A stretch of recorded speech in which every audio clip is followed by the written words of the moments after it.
¿Cómo están, amigos del canal del Congreso? Continuamos con las entrevistas relacionadas a lo que será este lunes 27 de enero el fallo que emita la Corte Internacional de Justicia de La Haya respecto al diferendo limítrofe marítimo entre Perú y Chile. Nos acompaña en esta oportunidad la vicepresidenta de la República y congresista Marisol Espinosa Cruz, con quien vamos a dialogar. Congresista, muy gentil. Un gusto y felicitar al canal del Congreso por la iniciativa de también difundir y dar a conocer a la población sobre el fin de la controversia entre Perú y Chile. Bueno, un esfuerzo que no solo lo hacemos para explicar a la población, sino que lo estamos haciendo con parlamentarios, con hombres también conocedores del tema, como internacionalistas y además almirantes que han estado aquí en nuestros estudios. Así es. Bueno, permítame ir a la entrevista, congresista Espinosa, o vicepresidente de la República también, para preguntarle, usted acaba de asistir a la última presentación que ha tenido la canciller aquí en el Congreso para explicar los alcances de la demanda peruana y qué va a hacer el gobierno el 27 de enero. Hace una sesión a puerta cerrada, una sesión reservada, pero sin embargo se pueden encontrar algunos detalles de cómo se ha desarrollado esta reunión, supongo en un ambiente de unidad y armonía. Primero hay que destacar, la reunión ha sido una reunión bastante tranquila, una reunión en la cual el presidente de la comisión ha fomentado la participación de los señores congresistas, miembros de la Comisión de Relaciones Exteriores, y se le han hecho algunas consultas, preguntas a la canciller que han sido resueltas. Y fundamentalmente hay que destacar el fallo de unidad, ¿no? Esa vocación que todos hemos tenido de cerrar filas alrededor del presidente de la República frente al tema de la controversia de La Haya, que el lunes se emitirá el fallo por parte de la Corte de Justicia Internacional de La Haya. El presidente de la Corte, el doctor Peter Tonka, leerá la sentencia. No hay un cálculo más o menos de cuánto durará la lectura de la sentencia, son varias, muchas páginas, y se calcula puede ser entre 9, 11 o 12 del día, ¿no? De 1 a 3 horas. Estas 3 horas se leerá la sentencia en el idioma oficial de la Corte, que es el inglés y el francés, y se ha solicitado una traducción para que tanto Perú como Chile puedan conocer al detalle o en simultáneo también la sentencia, ¿no? Digamos que los integrantes de la Comisión de Relaciones Exteriores, de la cual integra usted también como representante, ¿han quedado satisfechos con la exposición de la canciller Rivas? La palabra final fue, bueno, esto es un tema de unidad y todos estamos juntos frente al tema de la decisión que tome la Corte de La Haya. Pero adicionalmente yo quisiera ser muy enfática en un tema. El artículo 94 de los estatutos de los reglamentos de la Corte de La Haya señala que la sentencia tiene fuerza obligatoria, además es definitiva y sobre todo inapelable. Claro, obligatorio cumplimiento. De obligatorio cumplimiento e inapelable.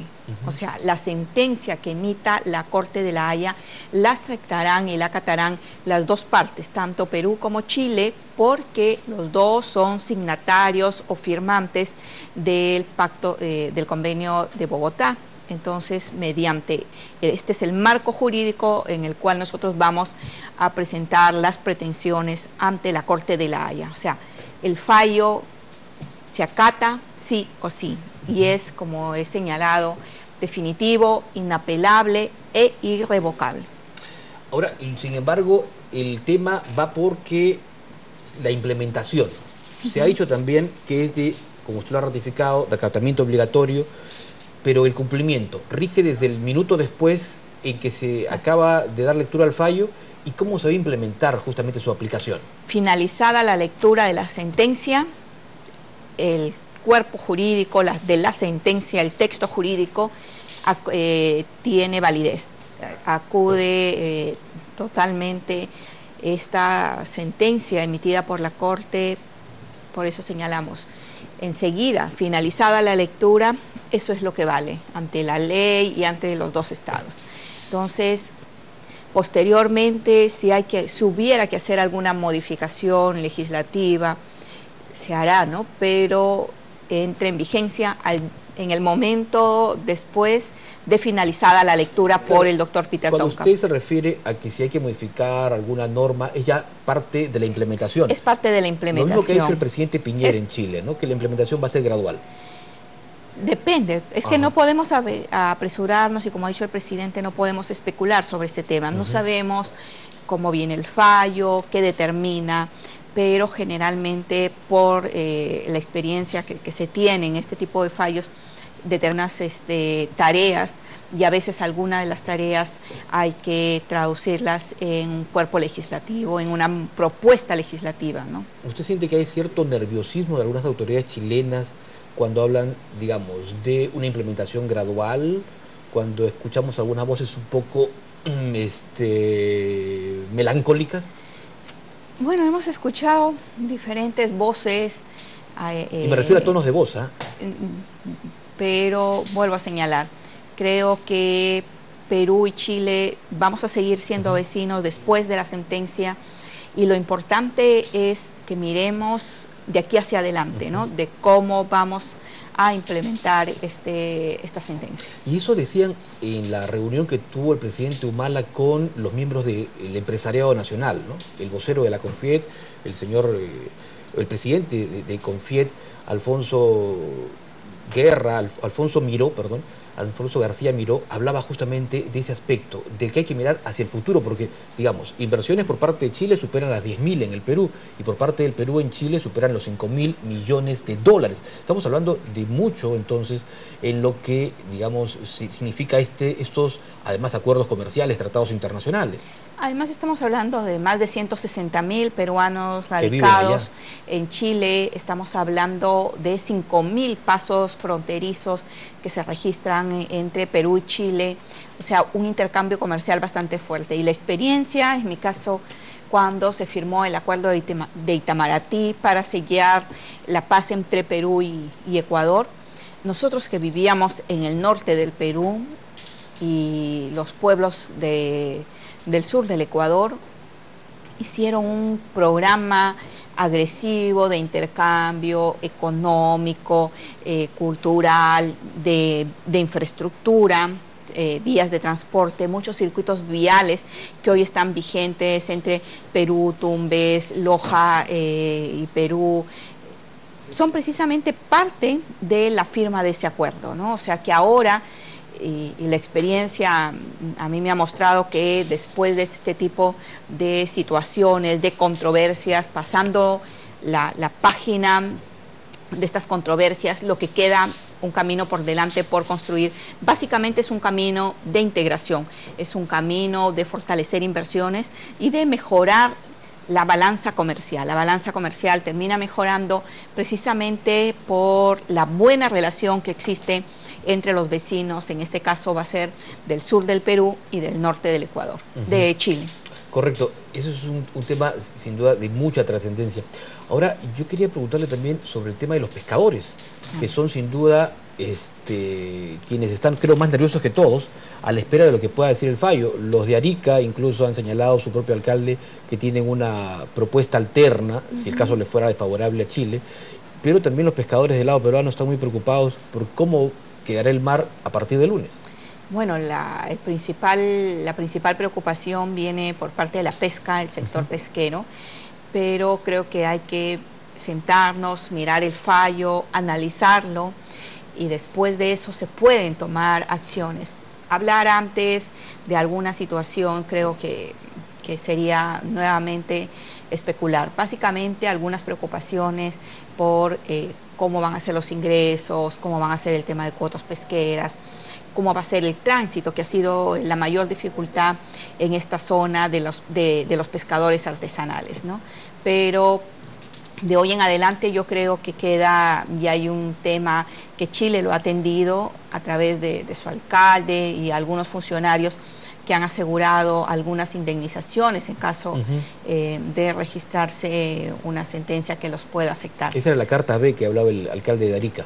Bueno, yo creo que la actuación del alcalde tanto de Tacna como el alcalde de Arica ha sido una actuación que da tranquilidad, que además refleja esa voluntad de empezar a caminar como pueblos hermanos, como pueblos vecinos, y yo creo que es importante en el marco del contexto de la lectura de la sentencia que actitudes como estas demuestren que países como Perú y Chile estamos por el camino de la paz. Y Perú siempre ha sido un país con mucha voluntad de paz. ¿Y sería viable un pago o una indemnización a los pescadores que resulten afectados? ¿O a los pescadores del país que resulte, digamos, con menor...? Bueno, son decisiones internas, decisiones que se toman en el Ejecutivo de acuerdo a la situación que se presente, ¿no? Por eso yo creo que lo importante es esperar con tranquilidad, con calma, en el marco de la unidad, la sentencia, y una vez leída la sentencia, definamos, seguramente la canciller va a analizar con el equipo de La Haya que va a estar allá, van a analizar qué propuestas se pueden adoptar, qué medidas hay que tomar, y en función de eso, tanto el Poder Ejecutivo como el Legislativo tomarán acciones. Cualquier otro tipo de propuesta en estos momentos sería simplemente una mera especulación. Pero además, correcto, no debemos olvidar que en el proceso que se va a leer la sentencia, estará ahí el encargado, el representante del Perú ante La Haya, el embajador Alan Wagner, quien recibirá la sentencia oficial como corresponde, la custodiará hasta llegar al Perú y se le entregará al presidente de la República, ¿no? Esto, entiendo, está viniendo la misma tarde, está viniendo enseguida, finalizada la sentencia, él toma la documentación de la sentencia, la embalan como corresponde a un documento de Estado y la está trayendo él personalmente para entregársela al presidente de la República. Hablamos hace instante de grandes inversiones, pero también hay pequeñas inversiones en Chile, y sobre todo si uno va un fin de semana, vicepresidenta, a la zona de Tacna y Arica, va a haber ese intercambio permanente y esa amistad, porque hay familias peruano-chilenas. Así es. Son cerca de 10.000 turistas que recibe cada fin de semana Tacna, proveniente de Arica, y que van a comprar, ¿no?, que van a atenderse los servicios médicos, que son mucho más baratos en Perú, y que tiene una actividad permanente y fluida. Así es. Y para ellos, digamos, va a ser un día de mayor integración. Ese día, supongo que cada uno va a estar esperando el resultado, pero como vuelvo a señalar, yo y creo que quienes hemos pasado por esta experiencia y hemos visto después de la firma del Tratado de Paz entre Perú y Ecuador, hemos visto que la relación de pueblos hermanos se incrementa de manera increíble en el campo social, cultural, de intercambio comercial y de intercambio de países, ¿no? Porque las exportaciones comienzan a fluir, a aumentar de manera considerable, se disminuyen las tensiones, disminuyen las amenazas que puedan existir. Y por eso yo creo que ha sido importante la tarea que han hecho tanto la canciller de Perú como el canciller de Chile, de dirigirse a las comunidades, a las zonas que realmente son las que tienen y están sus ojos puestos, como es Tacna y como es Arica, ¿no? Sus ojos puestos en el tema de la sentencia. El tema de integración es fundamental, ¿no? Muy pocos podemos imaginar que si vamos por el Jirón de la Unión encontramos la Casa O'Higgins, que ha sido hace unos meses centro de reuniones de periodistas peruanos y chilenos. Sí. Incluso usted también estuvo por ahí, me parece. Y además también en digamos, en el Museo Naval Chileno tener justamente un cuadro y además un monumento al almirante Grau. Creo que sí, y estas son dos muestras, son solo dos muestras de la integración Perú-Ecuador, ¿no? Perú-Chile. Perú-Chile, perdón, estoy hablando del norte, del sur, Perú y Chile, y que fundamentalmente yo creo que se van a incrementar en lo que suceda después del lunes 27. Ahora, esta unidad de la que, digamos, ha hablado usted y que creo coincidimos todos, estamos en el mejor momento en que políticos de todos los sectores han dejado cualquier tipo de banderas para apuntar solo a un objetivo, que es el Perú. Este es un tema de Estado, ¿no? Este es un tema de política nacional. El presidente Toledo diseñó las líneas de base, el expresidente Alan García presentó la demanda, a nosotros nos ha correspondido acompañar todo el proceso, la presentación, sustentar la demanda, la réplica y la dúplica, hacer los alegatos escritos, los alegatos, los alegatos orales, y ahora recibir la sentencia, ¿no? Y vuelvo a señalar, creo que el Perú y los partidos políticos han dado una muestra, sobre todo esa muestra de que vas creciendo, de madurez frente a un tema que nos une a todos y a un tema que es política de Estado, como es el tema de la delimitación marítima en la zona sur del Perú. Y no puedo dejar de hacer una pregunta que tiene que ver con el Congreso y la labor que va a tener, porque usted hace algún momento nos decía de que luego del fallo viene la implementación y que va a ser necesario modificar algunas normas, derogar quizás otras, lo que significa, por ejemplo, la ley de bases del dominio marítimo, probablemente. Aquí el Congreso de Lima y del Paraíso en Chile van a tener enorme trabajo una vez que se emite el fallo. Algunas quedan leyes automáticamente derogadas por la sentencia. No olvidemos que la sentencia en el marco del derecho internacional es ley entre las partes y se aplicará sin necesidad de hacer algún ajuste legal. Otras requerirán, ¿no? Por eso vuelvo a señalar, todavía no sabemos cómo viene el fallo, pero según la experiencia en otros países, algunas requerirán algunas precisiones adicionales y ya se hará a través del Ejecutivo o a través del Legislativo como corresponde. Y siendo un poco curioso, ¿dónde usted va a recibir el fallo de la Corte de La Haya? Bueno, el presidente ha invitado y abierto las puertas de Palacio y allí ha invitado a las autoridades para seguir la lectura de la sentencia del fallo, ¿no? Entonces acompañaremos al presidente en Palacio de Gobierno. Correcto. Luego se vendrá usted al Congreso. Por supuesto.